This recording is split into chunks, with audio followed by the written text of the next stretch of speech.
Why are we giving billions in taxpayer money and military hardware to a regime that just produced one of the sloppiest military campaigns of all time? That's a question we will be answering in today's video. But before I go any further, I just wanted to make this very clear. Anti-Semitism is bad. It is a very real thing on increasingly both on the left and the right, because people are about to make this conflation that I'm putting this asterisk in here for. Judging people versus prayer is a centuries, thousands of year old thing that humans have been doing that's bad, and that leads to unnecessary suffering and conflict. But auditing and trying to fight against power dynamics and bad policy is a completely separate thing. And I'll be doing the latter and not the former. So let's get to some base truths, some cold pills, some water to the face. We need to be allies with Israel because they're the closest thing to a secular democracy in the region. And that region, 1/5 of the world's global oil supplies goes through that region. And we can't afford, as a global superpower, to not have some influence over that. Although I will say they're losing their claim to being a secular democracy every day as these conflicts become, like the Iran situation, flare up, because the secular and reasonable Jews with faith leave the country and have kind of a brain drain effect. And it leaves only the hardcore theocratic people that will leave and stay in the region because God gave it to them or whatever. Now, I think a lot of people watching this video will know a lot of the reasons why APAC is bad for us. So we lose sovereignty in making whatever kind of decisions we want to overseas, because we have to, our politicians only will be the ones that can get APAC funding.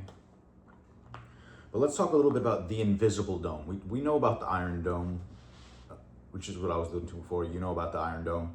What about the invisible dome, the information dome, what makes Israel kind of critically important, and why it might be time to scale back on some of that importance? I've seen Al Dershowitz in multiple instances of people reporting it, him saying it, and he said it live on Piers Morgan's show, that if he would have known, or if Epstein would have told him that Epstein was a Mossad asset, like on paper, he could have gone directly to the White House and gotten a pedophile off on pedophile charges because of that link. That's bad for obvious reasons. 1 + 1 = 2.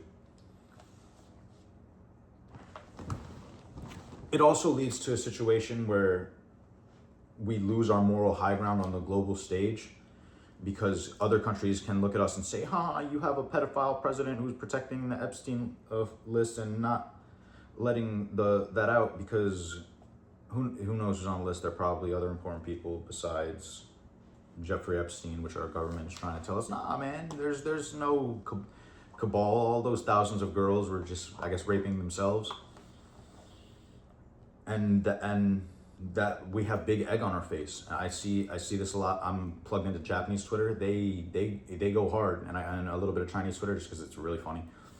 Seeing the propaganda agents, like what they put out, it's really funny, because this pedophile cabal government thing, that's a thing all over the world. I saw a story from 2021 of a Chinese billionaire, or whatever their yuan, or I think that's their currency, is. He prostituted like a 14-year-old girl, and then she went into the next room and killed herself, and then nothing happened to the guy, because that's just kosher and how it is over there out in the open. At least our secret cabal of pedophile leaders has the decency to pretend to hide it for a long time with the internet and them not killing the girls. This stuff was bound to come out. So yeah, the relationship with Israel is bad for us because it's bad for us because we lose a bunch of taxpayer money to subsidize sloppy wars. But I will say that, like I already said, we need it for the hardware purpose of having a secular democracy in the region. We also need it because Israel, they test a lot of military products for us, and in the kind of real heat of a situation where they're surrounded by a bunch of companies that are hostile to them. It's not really the case in the U.S. But why it's bad for Israel?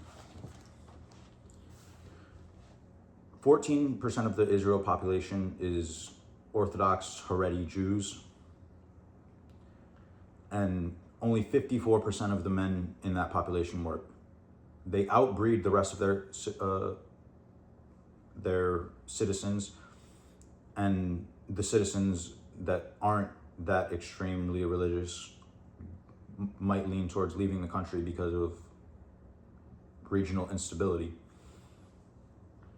This leads to, by 2048, for 25% of the country will be non-combatants, and who will not be potential for combatants, who are right now they're 14%, and they only contribute 4% of taxes. With 25%, if they contribute a similar tax and military and all that, they won't be able to defend themselves even.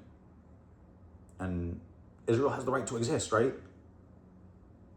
So yeah, this is an unhealthy relationship that needs to be audited by the people, and need to try to vote for. It's going to start with House members, because the Senate, they're not just at the threat of tax dollars, they're also at the threat of the pew pew from the. We can just say it, right?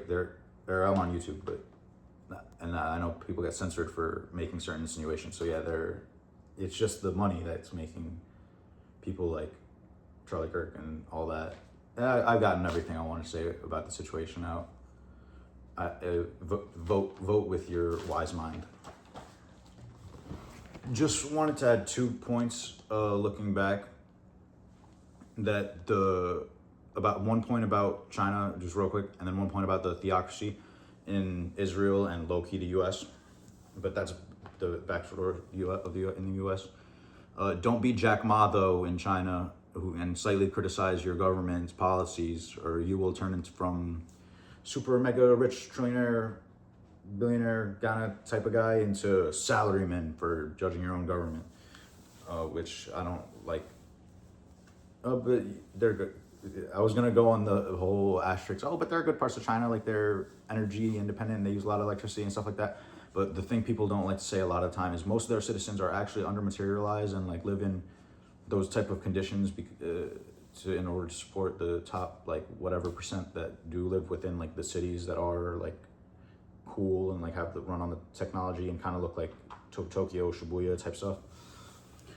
And 2, about the theocracy. A lot of the religious Jews want instability and war in the Middle East and on the globe because they believe that will bring forth, that's the fertilizer for their Christ figure to come. And a lot of Christians want the exact same thing in that region specifically because that's what they think will make Jesus come back, and that's bad.